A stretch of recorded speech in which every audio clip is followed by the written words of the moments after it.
बूढ़ा हो गया वो बाप, शरीर सूख गया। बुढ़ापा क्या है? जंग लगा लोहा। लोहे पर जंग लगता है जब पानी की मार पड़ती है, और जिंदगी को जंग लगता है जब अपनी औलाद का दुष्कार मिला करता है, जब अपनी औलाद से उपेक्षाएं मिला करती हैं। एक बात अंतर इतना है कि लोहे को जंग बाहर से लगता है, वो जिंदगी को जंग भीतर से लगा करता है।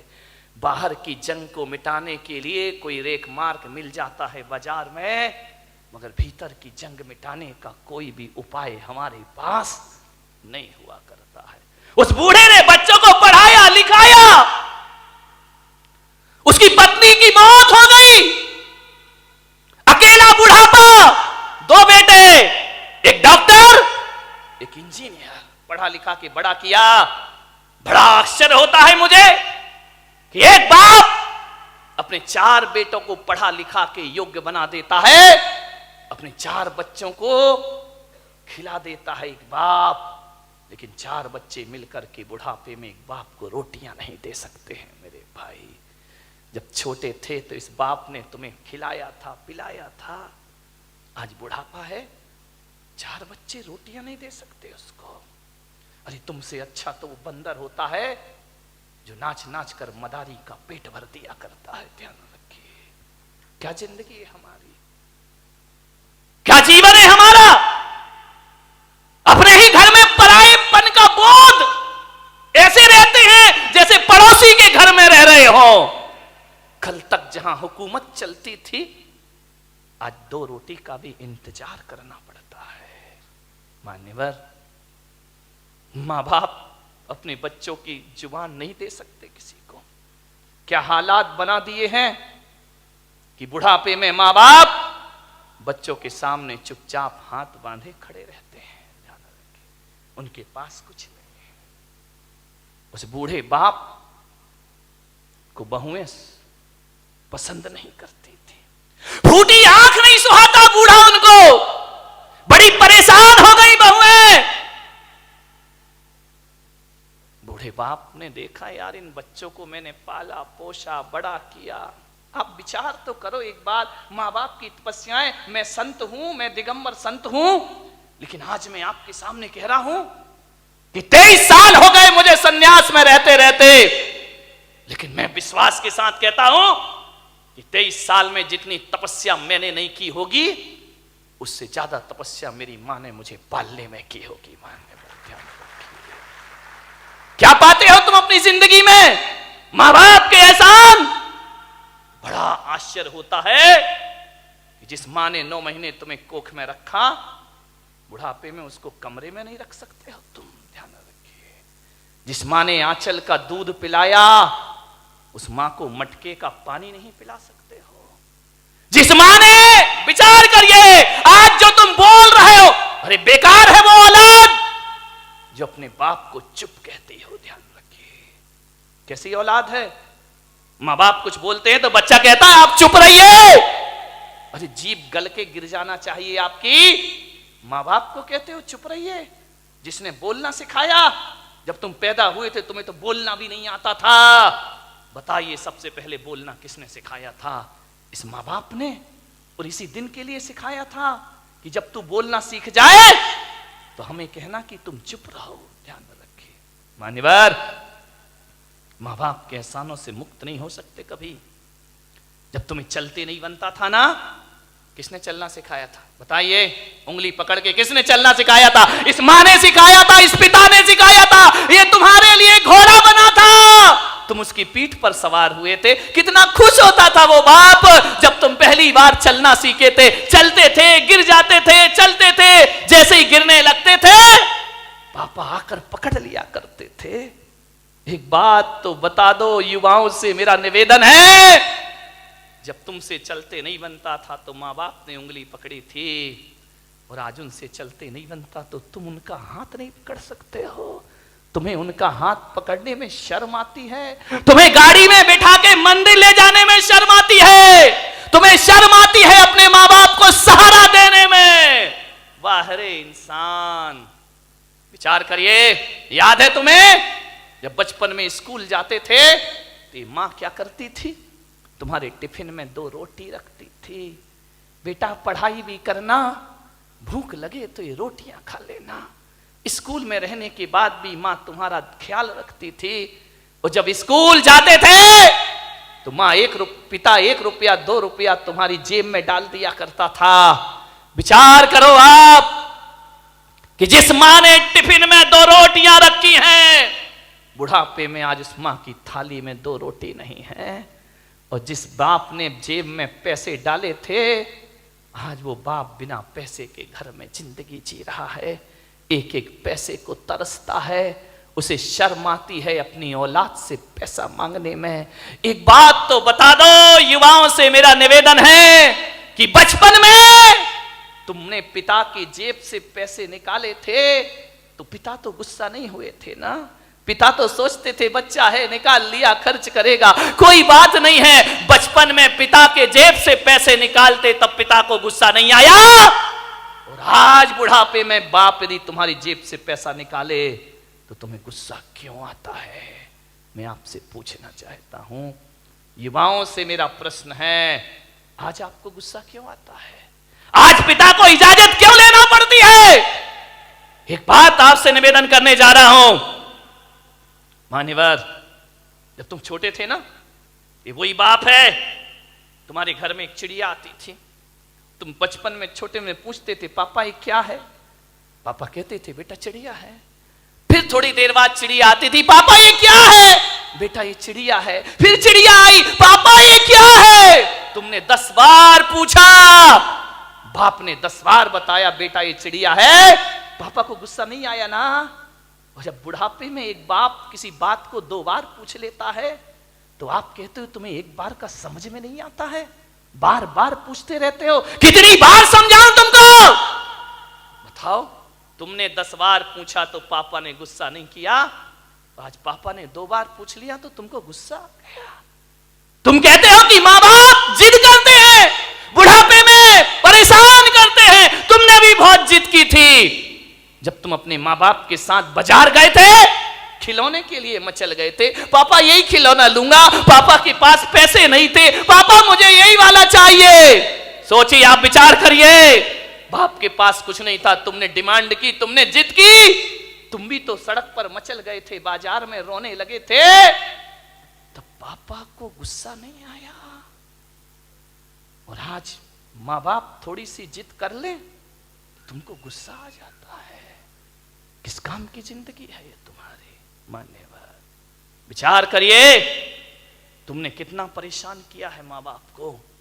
उस परेशानी का यदि 1% भी चुका सको तो माँ बाप खुशी से अपनी जिंदगी जी लेंगे। मेरे भाई, मैं आपसे निवेदन करता हूं, माँ बाप का सम्मान ना कर सको कोई बात नहीं है, ज्यादा उनका मान प्रतिष्ठा ना दे सको कोई बात नहीं, लेकिन मेरा आपसे आज एक निवेदन है, इज्जत ना दे सको कोई बात नहीं, मगर ऐसा तो करो कि माँ बाप इज्जत से उस घर में रह सके, ध्यान रखे। इतना तो कर सकते हो ना कि सम्मान की जिंदगी जी सके। वो क्या करते हम माँ बाप के लिए?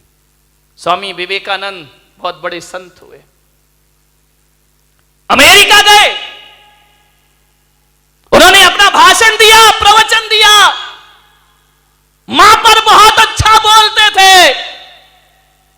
वो कहते थे मां से अच्छा कुछ नहीं होता, मां से बड़ा कोई धर्म नहीं होता है, पिता से बड़ा कोई धर्म नहीं होता, कोई कर्तव्य नहीं होता हमारा। विवेकानंद से किसी जिज्ञासु ने पूछ लिया, आप मां की इतनी महिमा गाते हैं, मां में ऐसा क्या है? धरती पर आए हैं तो मां तो मिलेगी मिलेगी, इसमें कौन सा एहसान? और हर मां बाप पाल पोस के बड़ा करते हैं, कोई बड़ा काम नहीं कर दिया उन्होंने। धरती पर आओगे तो मां बाप तो मिलेंगे ही मिलेंगे। विवेकानंद ने कहा, यह प्रश्न कोई भारत का आदमी पूछ रहा है कि मां में ऐसा क्या है? स्वामी विवेकानंद ने उसे बुलाया कि इधर आओ। वो एक साफा बांधते थे, उन्होंने अपनी पगड़ी खोली, बोले इसे पकड़ो। उसने कहा स्वामी जी ये क्या है? बोले पकड़ो। उसने पकड़ा। स्वामी विवेकानंद ने कहा कि जाओ मेरी सभागृह के बाहर 1 किलो का पत्थर पड़ा है, उसे उठा के लाओ। बोले स्वामी जी मुझे प्रश्न का उत्तर चाहिए। ये पत्थर अत्थर में से नहीं उठेगा। बोले देख, मां बाप के संदेह में उठा हुआ प्रश्न किसी पत्थर से कम नहीं हुआ करता है। और पत्थर का जवाब स्वामी विवेकानंद नहीं देते, पत्थर का जवाब पत्थर ही दिया करता है। जाओ और पत्थर उठा के लाओ। वो पत्थर उठा के लाया। स्वामी जी ने कहा अपने पेट में बांध, और बांध करके पूरे नगर के 3 चक्कर लगा के आ। बोले ऐसा नहीं हो सकता। बोले क्यों नहीं हो सकता है? बोले मुझे उत्तर चाहिए। बोले उत्तर मैं नहीं दूंगा, उत्तर पत्थर देगा। मां बाप के खिलाफ उठा प्रश्न पत्थर है, उत्तर भी पत्थर ही देगा। जाओ। उसने बांधा पूरे परिक्रमा। बोले थोड़ी देर बांधा फिर छोड़ दिया। बोले मेरे से नहीं होगा ये। बोले क्यों? बोले स्वामी जी आप इतने बड़े विद्वान हैं, मनीषी हैं, ज्ञानी हैं, मैं पेट में पत्थर बांध के घूमूंगा तो लोग हंसेंगे, मेरा मजाक बनेंगे, मुझे अच्छा नहीं लगेगा, मुझे शर्म आती है। तो स्वामी विवेकानंद ने कहा उत्तर मिल गया। बोले ये कोई उत्तर है क्या? बोले यही उत्तर है। जब तुझे 1 किलो का पत्थर बांध के घूमने में शर्म आती है, बोल तेरी मां 9 महीने तुझे पेट में रखकर कैसे घूमी होगी, उसे शर्म नहीं आई होगी। और आज तुझे शर्म आई और तूने पत्थर फेंक दिया। अरे मूर्ख, यदि तेरी मां को शर्म आती हो तुझे कोख से निकाल कर फेंक देती तो आज मेरी सभा में प्रश्न पूछने की औकात तेरी नहीं होती। इस ध्यान रखिए, ये मां बाप का उपकार हुआ करता, ये मां बाप की बदौलत है। एक बात याद रखना मेरे भाई, आज तुम्हारे पास जितनी भी दौलत है वो मां बाप की बदौलत है। ध्यान रखिए, मां बाप नहीं होंगे तो कहां से डॉक्टर बन जाओगे, कहां से इंजीनियर बन जाओगे? अरे मां बाप का एहसान मानो, एहसान मानो इस मां का। गर्भपात की दुनिया में भी तुम्हें जन्म देने की ताकत रखी है उसने।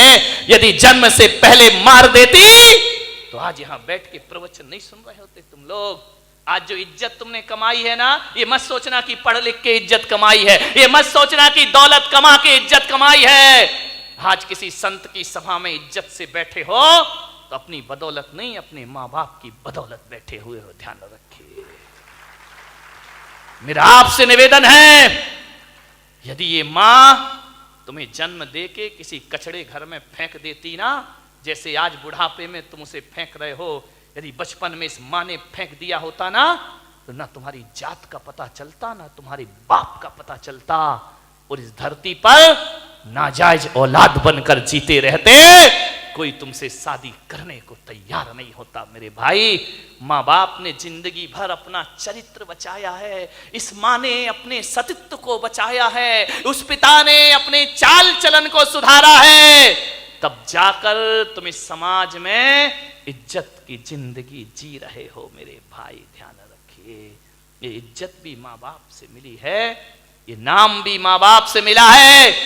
और तुम्हें डॉक्टर बनाने से पहले तुम्हें डॉक्टर बनाने का सपना माँ बाप ने देखा था, तुमने बाद में, तुम्हें तो अकल भी नहीं थी, तुम्हें तो समझ भी नहीं थी कि इंजीनियर क्या होता है, डॉक्टर क्या होता है। माँ बाप तुम्हें बनाते हैं। आज तुम जहां भी हो, संतों की बदौलत, भगवान की बदौलत हो या ना हो, माँ बाप की बदौलत आज तुम जहां पर भी हो। ध्यान रखिए, माँ बाप का हाथ है इसमें।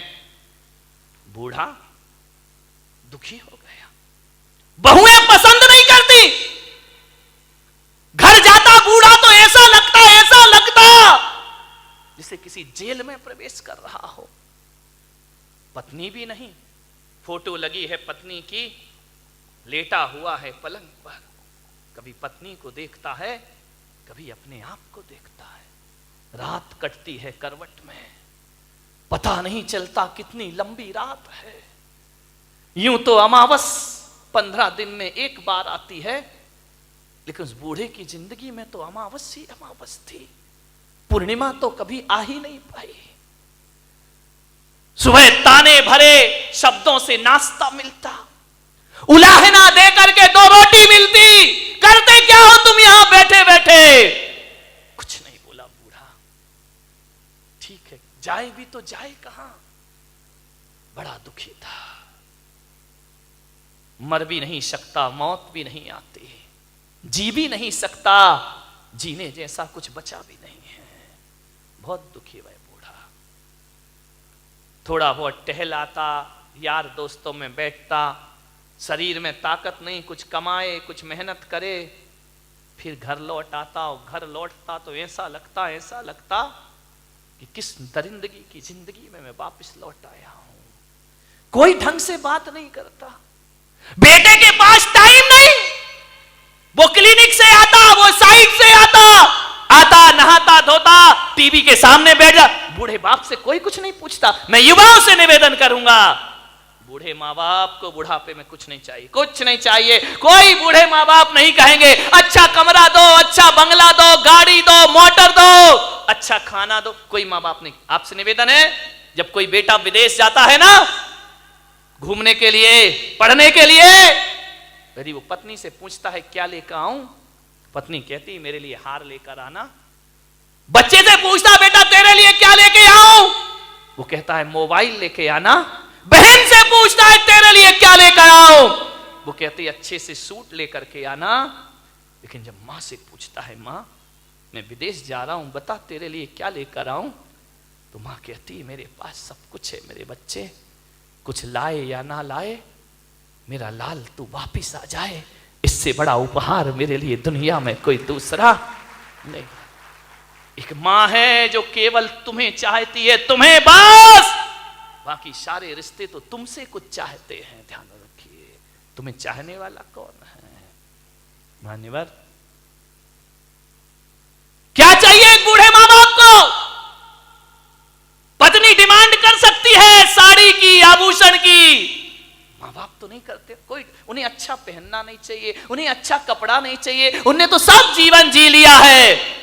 ध्यान रखना, लड़कों से मेरा निवेदन है, बूढ़े माँ बाप को केवल प्रेम के 2 शब्द चाहिए।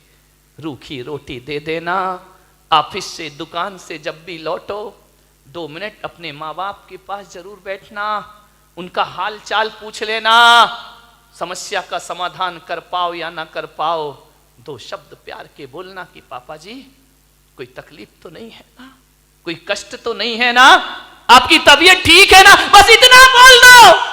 ध्यान रखिए, कुछ नहीं चाहिए माँ बाप को। एक माँ को इतना ही तो सुनना है कि माँ से इतना बोल दे बेटा कि मम्मी तू ठीक है ना।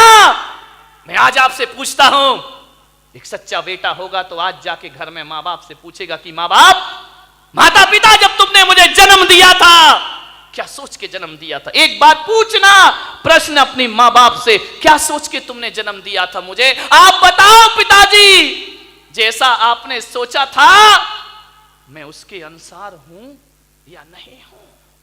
पूछ लो एक बार अपने माँ बाप से।